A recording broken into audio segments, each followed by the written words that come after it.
মাদ্রাসা কর্তৃক আয়োজিত আজকের এই পূর্ব সেমিস্টার পরীক্ষার ফলাফল প্রদান ও অনুষ্ঠান উপস্থিত অত্র প্রতিষ্ঠানের সম্মানিত প্রিন্সিপাল স্যার, সম্মানিত ভাইস প্রিন্সিপাল স্যার, সম্মানিত শিক্ষকবৃন্দ, সম্মানিত অভিভাবকবৃন্দ ও আমার প্রিয় শিক্ষার্থী ভাই বোনেরা, আসসালামু আলাইকুম।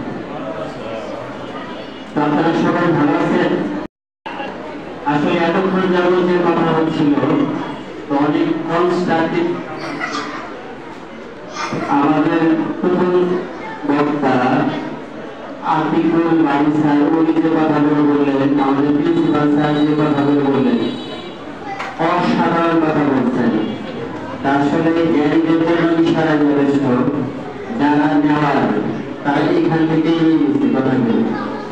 আর আমি অত যোগ্যতা সম্পন্ন ব্যক্তি না, এত সুন্দর কথা বলার যোগ্যতা আমার নাই, আর আমি তো আলেমও না। আমাদের গানের শিক্ষক বাড়ি স্যার যে কথাগুলো বললেন অনেক সুন্দর কথা, যারা মনোযোগ দিয়ে শুনছেন তারা অবশ্যই উপলব্ধ করতে পারতেছেন।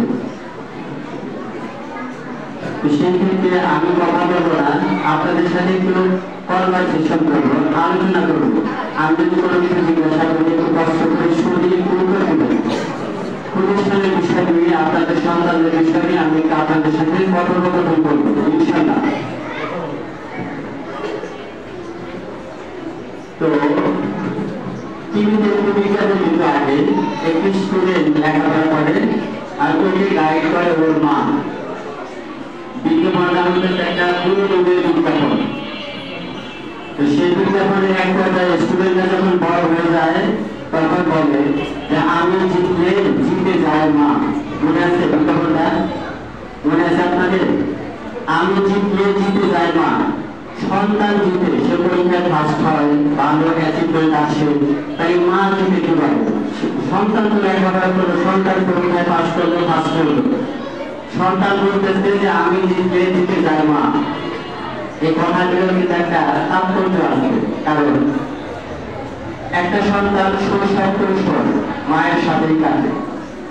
ছোট শিশুকে মা যতটা কেয়ার করে বাবা ততটা সময় পান না। তার ছেলেটা থেকে জন্ম পর থেকে নিয়ে শুরু করে মোটামুটি 10-12-15 বছর পর্যন্ত সে সব সময় মায়ের কাছাকাছি থাকে। যখন সে যৌবন প্রাপ্ত হয় তখন সে আস্তে আস্তে মায়ের কাছ থেকে দূরে সরতে শুরু করে।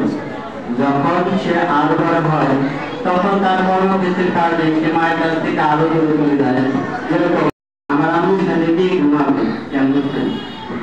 ছোট শিশু বলতেছে যে আমি চাকরি করবো না, তাহলে আমার আম্মার সাথে গিয়ে থাকবে। তো সেই ক্ষেত্রে শিশু যখন আস্তে আস্তে বড় হতে থাকে, তার সারা পৃথিবী তার মা। শিশুর যত কাজ, খাওয়া দাওয়া, প্রস্রাব পায়খানা, গোসল করানো, ঘুম পাড়ানো, মানে অল ওভার এভরি 6 বছর বয়সে 6 বছর বয়সে শিশু মহাময় তার মা মারা গেছে। মায়ের দুধ উনি খেতে পারেন নাই। ছোট শিশুকে তো লালন পালন করতে আরেক জায়গায় দিয়ে দিচ্ছিল, জানেন তো কথা নিশ্চয়। আল্লাহ রাসূল মসজিদে নববীতে বসা ছিলেন, এমন সময় এক মহিলা মসজিদে ঢুকলেন। আল্লাহ রাসূল তাকে দেখে দাঁড়িয়ে গেলেন এবং তার গায়ের চাদর বিছিয়ে দিলেন। মহিলা যখন বলে গেল তখন সাহাবীরা বলতেছে, ইয়া রাসূলুল্লাহ, আমরা কিছু বুঝতে পারলাম না যে এক মহিলা দেখে আল্লাহ রাসূল দাঁড়িয়ে যান এবং তার গায়ের চাদর বিছিয়ে দেন, আমরা কিছু বুঝতে পারলাম না। তখন আল্লাহ রাসূল বলতেছেন যে তোমরা কি জানো না আমি ছোটকালে আমি আমার মাকে হারিয়েছি।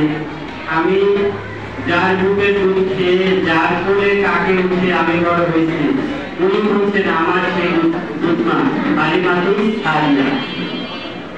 জ্ঞান করছেন মায়েদের কত গুরুত্ব ইসলামে। তো মায়েদের কথা আমি এই জন্যই বললাম যে প্রত্যেকটা মিটিংয়ে দেখি বাবাদের চেয়ে মায়েদের উপস্থিতি বেশি থাকে, কারণ বাবারা ব্যস্ত থাকে। তো সেই ক্ষেত্রে একটা বিদ্যা মহিলার সাথে আচরণ করতে পারত না। আপনার সন্তান স্কুল কলেজ ইউনিভার্সিটিতে পড়ে অনেক ভালো রেজাল্ট করতে পারে বা অনেক ভালো রেজাল্ট করতে পারবে, তার ভিতর যদি পিতামাতার প্রতি দায়িত্ববোধ, আত্মীয় স্বজনের হক, ভাই বোনের যে সম্পর্ক বা ভাই বোনের যে হক, বাড়ির মানে সামাজিক দায়িত্ব, রাষ্ট্রীয় দায়িত্ব, এই দায়িত্ববোধ তার অন্তর যদি অনুপাতটা হিংসামুক্ত না হয়, এই উচ্চ শিক্ষার কি দাম আছে? এই উচ্চ শিক্ষার কি দাম আছে? এখন আমাদের দেশের প্রেক্ষাপটে দেখেন, সামাজিক প্রেক্ষাপটে দেখেন, অনেক অনেক উচ্চ শিক্ষিত মানে বড় বড় ডিগ্রিধারী তারা রাষ্ট্রীয় বলেন বা সামাজিক বলেন অনেক বড় বড় অবস্থানে আছে, আছেন না? তাদের কাজকর্মের দ্বারা আমরা অনেকে অনেক ক্ষতিগ্রস্ত হচ্ছি না, হচ্ছি। তাই বলেন সে তো উচ্চ শিক্ষিত, কিন্তু তার কাজকর্মগুলো সমাজের জন্য খারাপ, ভালো না। আর এই উচ্চ শিক্ষার কি দরকার আছে? সে যদি সুশিক্ষিত হইত, সে যদি সুশিক্ষায় শিক্ষিত থাকতো, তাহলে কিন্তু সে বুঝতে পারতো একটা মানুষ হিসেবে তার কি আচরণ, তার পিতামাতার সাথে কেমন আচরণ করতে হবে, পাড়া প্রতিবেশীদের সাথে কেমন আচরণ, তারপরে ভাই বোনদের সাথে কেমন আচরণ, সমাজের মানুষের সাথে কেমন আচরণ, রাষ্ট্রের দায়িত্ব কর্তব্য কি, কিভাবে পালন করতে হবে, এটা সে বুঝতে পারতো। এই যে মানুষ সুশিক্ষিত না হওয়ার জন্য এরকম হচ্ছে বা হয়, তো সেই ক্ষেত্রে আমাদের সবার টার্গেট থাকা উচিত আমাদের সন্তান পরে ওয়ানটুকু পরে ও বাসায় গিয়ে দিতে আমাদেরকে কি হয়েছে আল্লাহ ভালো জানে, শুধু সন্তান কিন্তু যা বলে সেটার অনুপাতে শিক্ষকের সাথে গার্ডিয়ানের কথা বলে। বিশ্বাস হয়? সবাই বলে না, 5% 10%, 5% গার্ডিয়ান, 10% গার্ডিয়ান আপনার এই আচরণ করবে। দয়া করে এই আচরণ থেকে বিরত থাকবেন। আমাদের সাথে আপনাদের সন্তানদের সাথে শিক্ষক যেটা বলে ওই সঠিক। শিক্ষক আপনার সন্তানের শত্রু না, সে আপনার সন্তানের শত্রু না। আর আমাদের কাছে যেহেতু আপনার সন্তানকে করতে দিচ্ছেন, আমাদের প্রতি বিশ্বাস রাখতে হবে। যদি আমাদের প্রতি বিশ্বাস না থাকে তাহলে আপনার সন্তানকে আমাদের কাছে যাওয়াই ঠিক হয় না। এই কথাটা কি ব্যাখ্যা করলাম? সঠিক না ব্যাখ্যা করছে কথাটা? আমাদের প্রতি আপনার কনফিডেন্স থাকতে হবে। যদি কনফিডেন্স না থাকে, বিশ্বাস যদি না থাকে, তাহলে আমাদের কাছে আপনাদের সন্তানকে রাখা ঠিক হবে না। এই কাজগুলো করবেন না। সন্তানের কথা শুনে একটা শিক্ষকের সাথে ওইরকম বিহার করবেন, এটা ভালো সিস্টেম না, এইটা ভালো সিস্টেম না। এই কাজগুলো করবেন না ইনশাআল্লাহ। আরেকটা বিষয় দেখেন যে পরীক্ষাতে বেশি করে কম নম্বর পাওয়া এটা ভালো নাকি কম করে বেশি নম্বর পাওয়া এটা ভালো? কোনটা? একটু দয়া করে বলবেন ভাই, কোনটা? বেশি করে কম নম্বর পাওয়া ভালো না কম করে বেশি নম্বর পাওয়া ভালো? কোনটা? কোনটাকে সুশিক্ষা? বেশি করে কম নম্বর পাওয়া ভালো, তাই না? একটা স্টুডেন্টকে জানতে হবে সে নম্বর যাইবার যতটুকু পাবে। যখন একটা স্টুডেন্ট বেশি শিখবে সে পরীক্ষাতে কম নম্বর পাইতে পারে, আর একটা স্টুডেন্ট কম শিখে বেশি নম্বর পাবে, এই স্টুডেন্টটা হুমকি, সামনের জীবনের জন্য হুমকি স্বরূপ। এখন স্টুডেন্ট থাকে কয়েক রকমের, কেউ কেউ ক্লাসে ভালো পরীক্ষায় ভালো না, কেউ কেউ পরীক্ষায় ভালো ক্লাসে ভালো পারে না, কেউ কেউ একা ভালো কিন্তু শিক্ষকের সামনে ভালো না, কেউ কেউ বাসায় ভালো প্রতিষ্ঠানে ভালো না। এরকম হয় কি হয় না? আর এইখানে যারা বসে আছেন, যারা চাকরির জন্য পরীক্ষা দিচ্ছেন, বিভিন্ন জায়গায় চাকরি করছেন, আপনি যখন এমসিকিউ লিখতে দুইটা উত্তীর্ণ ভাইবাতে যখন দিচ্ছেন আপনার টাকাটাকি শুরু হয়ে গেছে, বলছি না? যারা লেখাপড়া করে নাই তারা জানেন না, যারা কম লেখাপড়া করছেন চাকরি বাকরি খুঁজে দেয় তারাও জানেন না। কিন্তু যারা হায়ার এডুকেটেড পারসন, আপনারা যখন চাকরি সার্চ করতে গেছেন তখন অনেক জানা জিনিসগুলো ভুলে গেছেন, জানা জিনিস ভুলে গেছেন, হাঁটু কাঁপে, হাত কাঁপে, পা কাঁপে, মুখ কাঁপে, কলিজা কাঁপে। তো সেই ক্ষেত্রে আপনার সন্তানকে যখন মৌখিক পরীক্ষা নিল শিক্ষক, আপনার সন্তানকে শিক্ষক যেভাবে যাচ করার দরকার সেভাবে যাচ করে একটা নম্বর দিচ্ছে। আপনি বললেন যে আমার বাচ্চা তো সব পারে, তাকে নম্বর কম দিলেন কেন? বাসায় তো সব পারে, আপনি আমার বাচ্চার নম্বর কম দিলেন কেন? আপনি কি বুঝে কথা বলছেন? আপনি কোনোদিন ভাইবারে গেছিলেন? ভাইবা কাকে বলে? গেছিলেন কোনোদিন? যে গার্ডিয়ান বলেন তাকে বলছি, বুঝতে পারছেন?